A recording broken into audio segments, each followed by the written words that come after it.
Welcome to our Outreach International headquarters on this beautiful sunny day here in Kansas City. My name is Kevin Prine, and I have the honor of leading Outreach now for the past 11 years.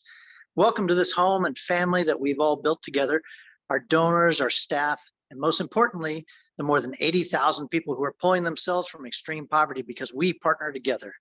Today, we're going to learn about a small slice of the good that Outreach creates in the world. As you might know, we are in the midst of conducting more than 500 world-changing projects across 10 categories, including education, clean water, health and sanitation, and housing. You could reasonably ask, how can 14 people in Kansas City possibly oversee that many projects with any assurance that they will be done well? Well, first, I will remove myself and say that at least 13 of those people are amazing humans. As well, our 100 staff outside the United States are truly heroic in their abilities and work ethic. But perhaps most importantly, we have created the systems and processes that build thriving local ecosystems. When you unleash the power of community, of the entrepreneurial spirit, of hope, truly extraordinary things happen. And we see this each and every day. And so today, you're going to get a glimpse of just one of those categories in one of the 10 countries in which we work. Today, we're going to travel together to the Philippines and look at what is happening in the area of food security there. But as you listen today, pay attention to what is occurring in the background. We have found that if you conduct your charity work in the right way, the world isn't just made better because people have better access to nutrition. It changes because the people themselves are transformed. Now allow me to introduce you to a couple of folks who will be guiding our conversation today. First, Eileen Kluta is our Director of Research and Advocacy. Eileen is one of those amazing humans I mentioned earlier. In addition to her incredible management responsibilities of her field locations in Southeast Asia, Eileen has continued to magnify the voice of outreach in so many ways, including more publications in respected journals than most full-time college professors. She'll begin in a few minutes. First up, however, is Alex House. She's another awesome human is working here at Outreach. She is our Director of Field Finance and is in charge of not only managing our locations in Latin America, but also leading the way for our finances, all of our field programs. Alex, take it away. All right, so we're going to jump in. As Kevin mentioned, today we're going to be hearing from Eileen, and together we'll be learning from her about the rice loan projects that our community partners in the Philippines are implementing. But before we even get to the ins and outs of those rice loans in the Philippines, I wanted to give a quick refresher about Outreach's work. So since we might have some newer folks on our call here with us today, we wanted to give this quick overview on what does Outreach International do. And at OI, we are in the business of two things: alleviating poverty, and we do that by supporting communities to work together to address their poverty challenges. So when it comes to that first thing, alleviating poverty, we support people to find and implement solutions for their poverty-related problems themselves. And what does that mean? How do we do that? So our program partner staff typically work in a given community for a 5 to 6 year period. And during that time, the staff will support the communities to identify the challenges they face and prioritize them. Those challenges might range from not having enough water to having little to no access to safe bathroom facilities and many, many more poverty-related problems. The next step then is for those communities to find solutions to their challenges. So they identify their own solutions, and then they develop those solutions into projects that the community manages and owns themselves. In order to implement those projects, they typically need resources. So that can be money, like monetary resources, or non-monetary resources such as materials. And they need to find those resources in order to get their projects off the ground. So in order to help communities find resources, our program partner staff connect communities to all kinds of other institutions that can provide the resources. So that can include individuals, other nonprofits, government offices, and those offices often will provide the communities with the resources they need to start their projects. Once they have their solution identified, their project planned, their resources accessed, they can implement the project. So secondly, like I mentioned before, we are also in the business of supporting communities to work together as groups. What is so amazing about the work that happens with our community partners is that their projects are not implemented or overseen by our staff. It is really the local community members who typically have zero previous project management experience or skills. They will develop, implement, manage, and monitor their own projects. But in order for that to happen in a sustainable way, the community groups need a few things. First, they need skilled leaders. So they need leaders who have skills and leadership capacity to oversee and guide the work of the group. They need project committees. So those are selected groups of community members to manage their projects. And then they also just need guidelines. So group structure that dictate the organization's governance. So rules, regulations, so that everybody in the group is clear on who is participating in which project, what they will be receiving, and when. So at OI, we are supporting those communities to develop and strengthen their organizational capacity. So all that in summary, that means that our goal basically is that after OI has supported a community for 5 to 6 years, as our intervention is wrapping up, the communities will have their own organized group or a community-based organization, which we call a CBO. They will have leaders with the skills and capacity that they need to oversee their organization. They will have projects that they've implemented and managing themselves that are addressing their challenges related to poverty. And then the CBOs and leaders will also be connected to other institutions who can provide them with the goods, finances that they might need in the future, both to keep their existing projects going and to begin new projects. And to give an idea of the full scope of our work, we do this work across 9 different countries with 102 different partner groups. So those are community groups, which that is just a whole lot of poverty solving activities. And those activities, like I mentioned, are done by the groups themselves, but none of that work would be possible without supporters such as you, all the people who generously give time and resources to Outreach International in order to support those groups and the work they do. So for today, we're going to be zooming into just the Philippines, specifically the rice loan projects that are happening there. And those are projects that address local nutrition and food security issues. And those issues are just a few of the 477 issues that community partners were working on last year. So to dive into that topic, I'm going to pass it over to Elaine. Thank you so much, Alex. We are now going to put all of that knowledge that we've gained from Alex into practice, and we're going to move specifically, as Alex has mentioned, to the context of the Philippines. And we're going to focus on how communities there have found solutions to address one of their biggest challenges, and that is seasonal unemployment and food insecurities. I also want to just remind you, if you have any questions, please put those into the comment box below. Okay. I want to introduce you to Nena.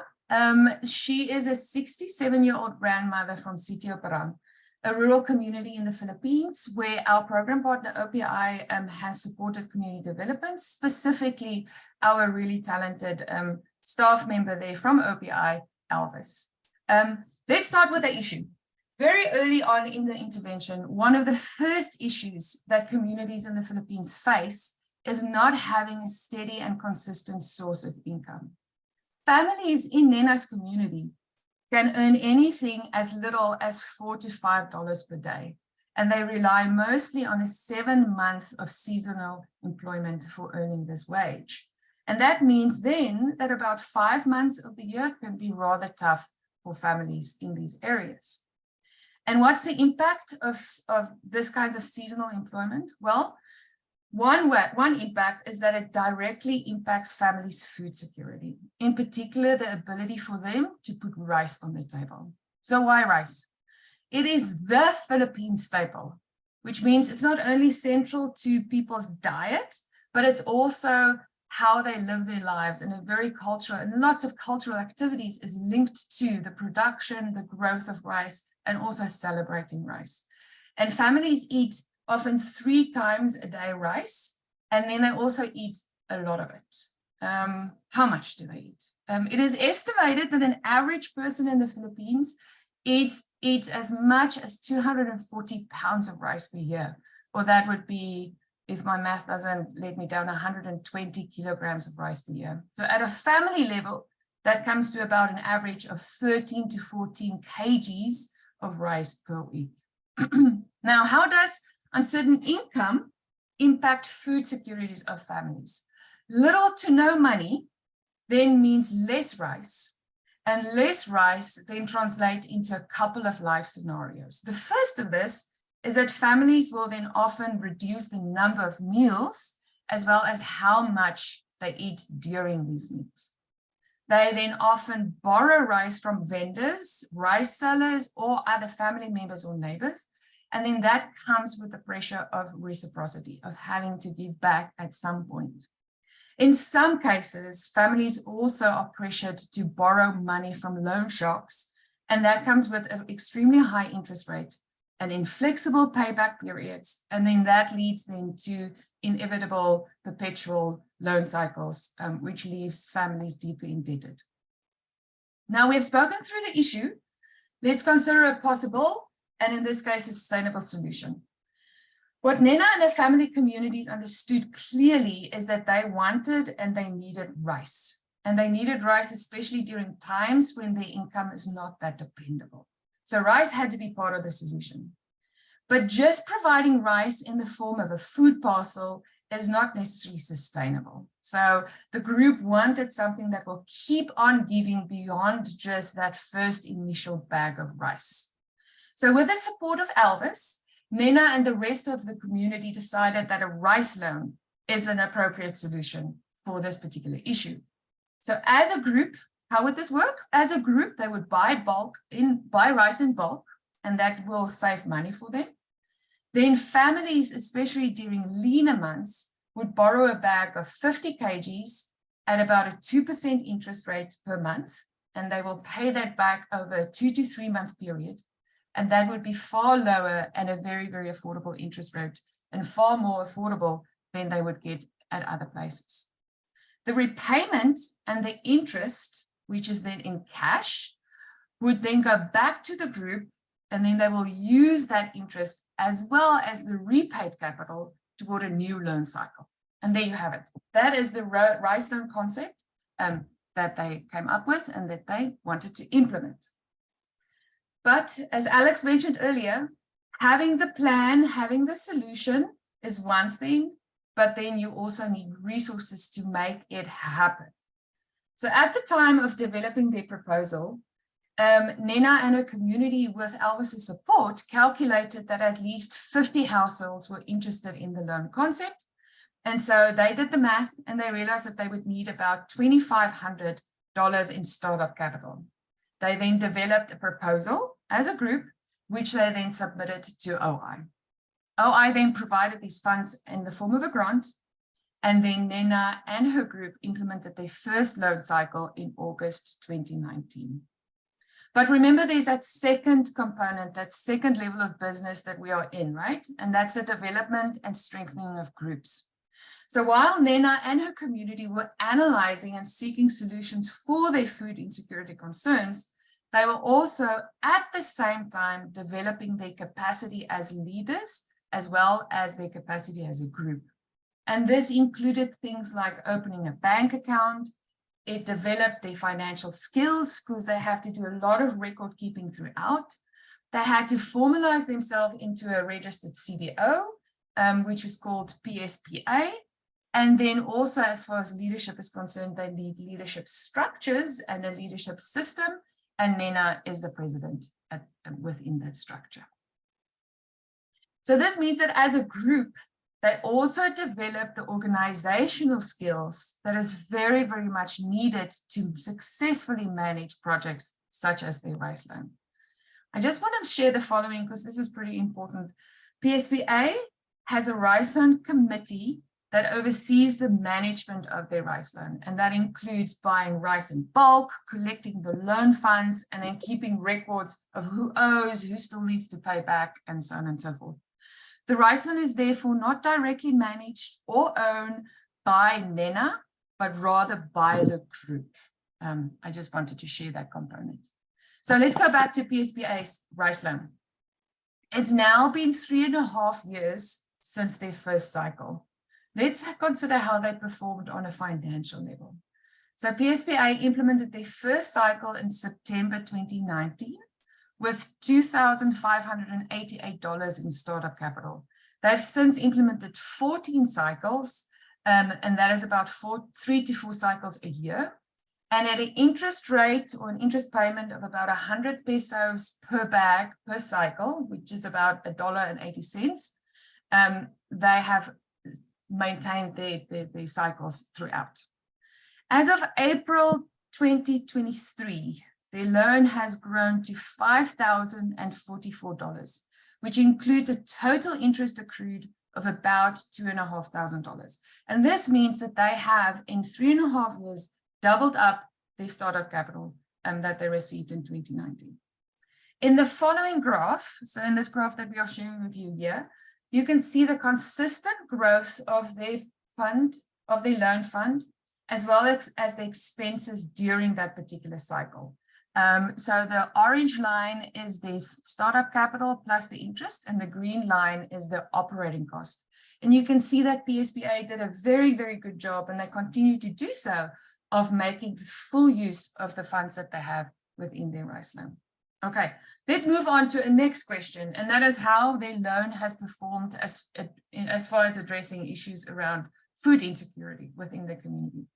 Per cycle, so that is every 3 months or so, the loan provides 1 to 2 bags of 50 kgs of rice to about an average of 45 households. In total, this means that the group has distributed more than 1,400 bags, or about 70,000 kgs of rice since 2019. And that's the equivalent of 3 semi-trucks, 3 18-wheeler trucks filled with rice to the brim.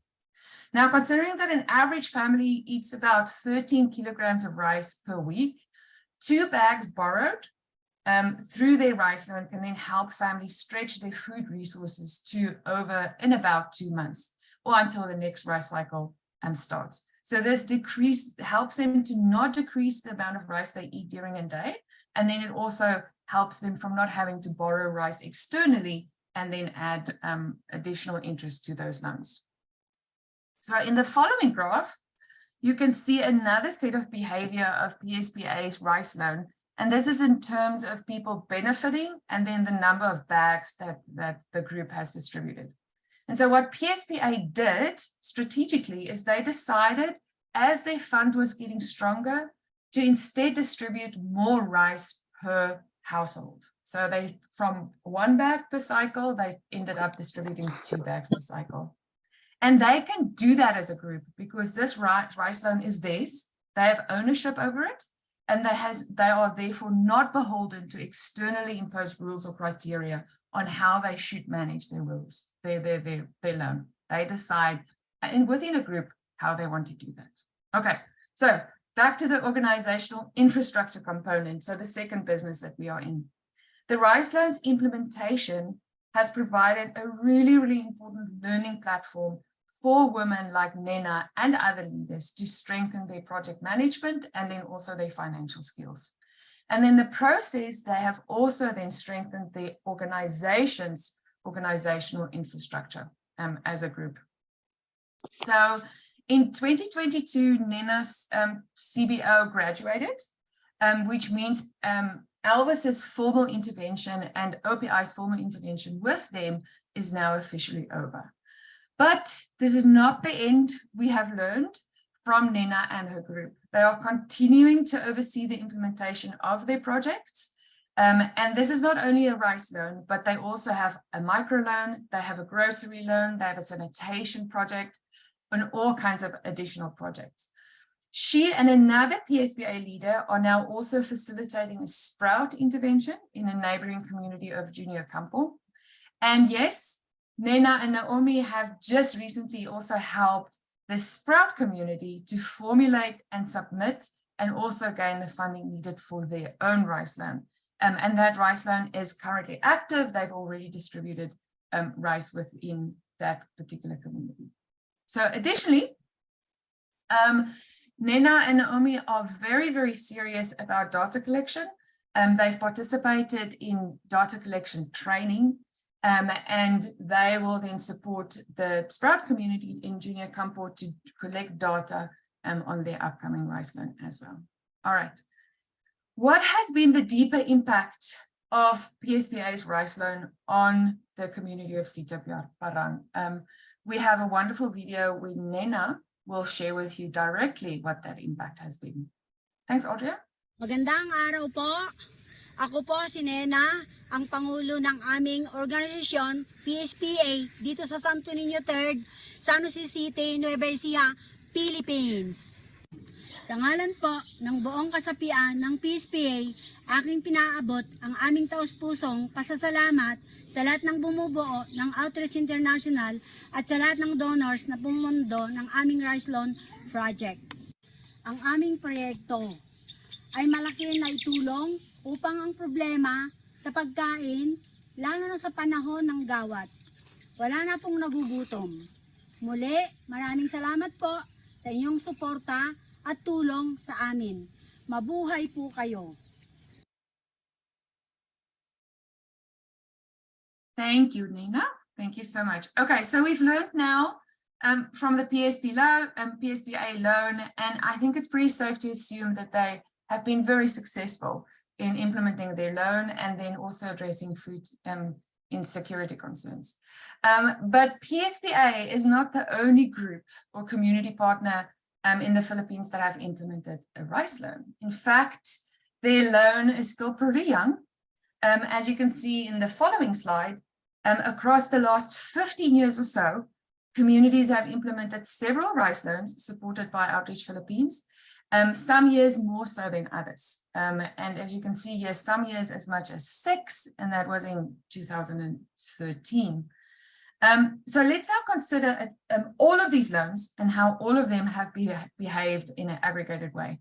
And we want to look specifically at 2 indicators, at food security, and then also at the financial stability of these and sustainability of these loans. So as I've mentioned, across all the communities in the Philippines, we've seen a significant number of loans implemented, 27 in total, and of those 25 are still active. One of the biggest questions that we often get is the work sustainable? And I think a 29.5% success rate, considering that 25 of these loans are still active, is a pretty good success rate to have. The first loan, which is still active in a little bit of a different manner than the other loans, was implemented in 2007. And then in the coming months of June, so within this coming month of June, 3 more communities, including Junior Kampo, where Nena and Naomi are currently facilitating work, will also implement rice loans. But these data points, both these data points that you see here, point to not only sustainability of the loans, but it also makes us see the ongoing interest within rural communities in the Philippines for this kind of intervention, and then also the ongoing need for these kinds of projects to be present. So now let's consider how all of these loans to date have addressed the challenge of food insecurity. So thus far, across all the projects, more than 1,400 households have benefited, and they continue to benefit from the rice loans.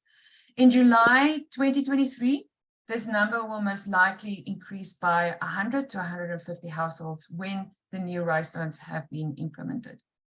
So here we can argue that the rice loans actively strengthen the shared resiliency of communities, particularly when it comes to food security. And we also saw this very much during the COVID-19 period, where our colleagues in the Philippines shared with us how community partners were sharing with them how the rice loans have been instrumental in helping them be calm and relaxed and confident that they will have access to food during that time where food scarcity was something that they had to keep in mind. We now have many households benefit, and we know that they are benefiting. So let's now pause at the quantity of rice that has been distributed throughout these rice loans. Across all the loans and all the communities, communities have distributed close to 900,000 kilograms of rice, and that's the equivalent of 37 semi-trucks filled with rice to the brim. And this is evidence that local communities have not only the ability to oversee their own food programs, but they can do so at scale.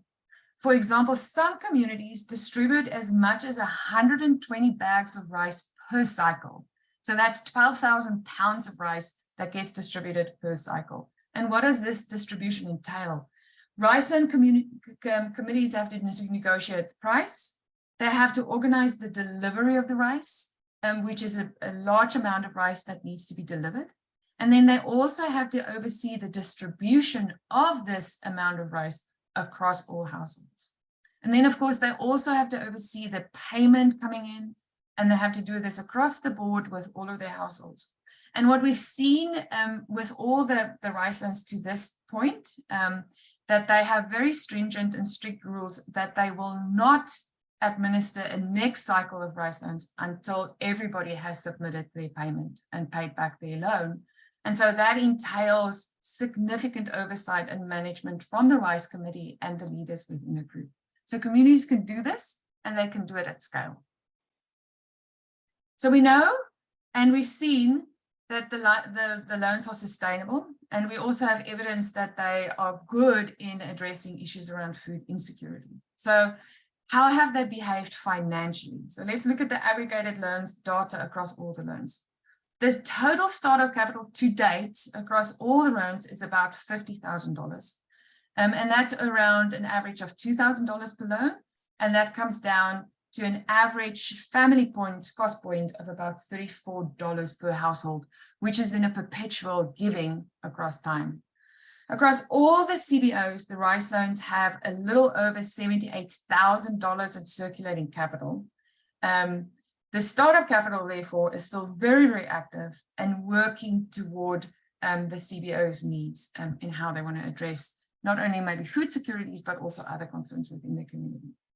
The circulating capital includes interest accrued to date, and that interest is close to $29,000. And what's the role of such circulating capital? As I mentioned, community groups could decide whether they want to increase the number of households participating in the rice loans, but they can also decide whether they want to use that interest toward other projects that are emerging within their communities. They can see how they want to use that, because ultimately, as I've shared before, these loans are theirs. This is their capital, and they have the decision-making processes in hand to do so. So talking about growth, we've seen an average growth rate across all the rice loans of about 75%.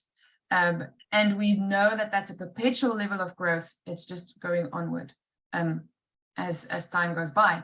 The following graph is showing that perpetual upward movement of the circulating capital of each group. And here you can see that there's variation in that growth, right? Each of the lines in this graph represents a different CBO's rice loan. And you can see that some loans are steeper in their curve than others. And that is dependent on a lot of factors. For example, the price of rice in a particular month, the number of households participating, the number of bags distributed, and also the frequency of each cycle. So how often is each cycle implemented across a particular year or across a particular community? But the big takeaway is an upward trend, right? Which is that 75% of growth. So now with all of that output and outcome data, let's zoom out even further and let's talk about the initial broader impact of these rice loans.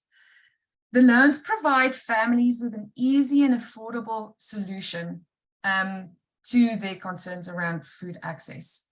Instead of having to pay more or borrow rice from stores or other family members, they can do such borrowing from their organization, and they can do that at an affordable rate. And they still pay interest, but that interest, in addition to being affordable, now stays within their communities. And they can either accumulate this interest for more funds so that more families can participate in the loan, or it can go toward other initiatives within the community. In the process of implementing their loans, leaders and communities also get the opportunity to develop the project and financial skills, which, as you've seen in the case of Nena, they can then use toward helping neighboring communities also in addressing their food challenges. But the loans are also responsive to the needs of communities, in particular, how many people need rice when. Groups have the power to adjust their loans to speak specifically to those needs as they arise within their community and within their context. Okay, what's the bottom line considering all of this information that we're sharing with you today? First of all, as I've mentioned before, these loans are their loans, and it's therefore their choice what they do with it. They are the managers of these loans. They are the owners of these loans. And therefore they decide how they want to make the loan work for them in a particular time and in a particular moment. We are about community-led development, and these rice loans are manifestations of how this works at a local level. I've mentioned all the ways that the rice loans are speaking to financial and food insecurities. I also mentioned how it provides the platform for increasing local capacity. But one really important thing about the rice loans, like so many other projects, is that they bring communities together on a regular basis. For example, during rice distribution, participating families would typically come to a central point and a central location for collecting their rice or for paying their payments. And during that time, it gives leaders the opportunity to then talk and check in with members to hear how things are going, or even to think through the possibilities of alternative issues that have arisen and additional projects that might need implementation. Trust from donors in local communities' abilities to manage their loans, and then also the trust you as a donor are showing toward our process of both addressing poverty, issues of poverty, and then simultaneously the organizational development that is happening within our community partners is crucial. And we are seeing it through the data that trust is an integral component of the work that's happening. That trust is not visible only in the work happening in the Philippines, but also in the other 8 geographical areas where we work and the other projects that other community partners are implementing.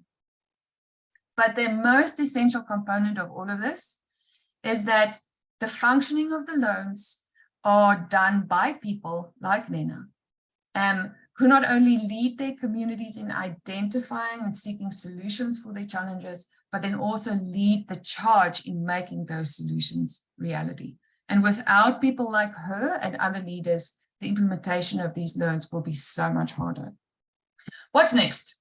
What are we at OI and then also OPI doing at the moment with our community partners as far as these rice loans are concerned, and what plans do we have in the pipeline?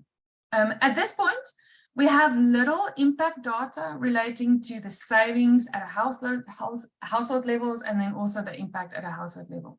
Up until recently, we have not done enough in collecting that kind of data.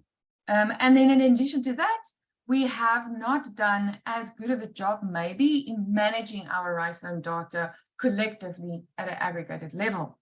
So to counteract that, in the future, we have 2 plans, and they are currently already in action. The first is with the help of our fabulous staff at OPI and then community leaders, we are seeing the rollout of a community-led monitoring evaluation effort. And that is to gauge impact. And so community leaders themselves will support in this effort in understanding how change at a core social and economic level happens within and through the distribution and implementation of these rice loans.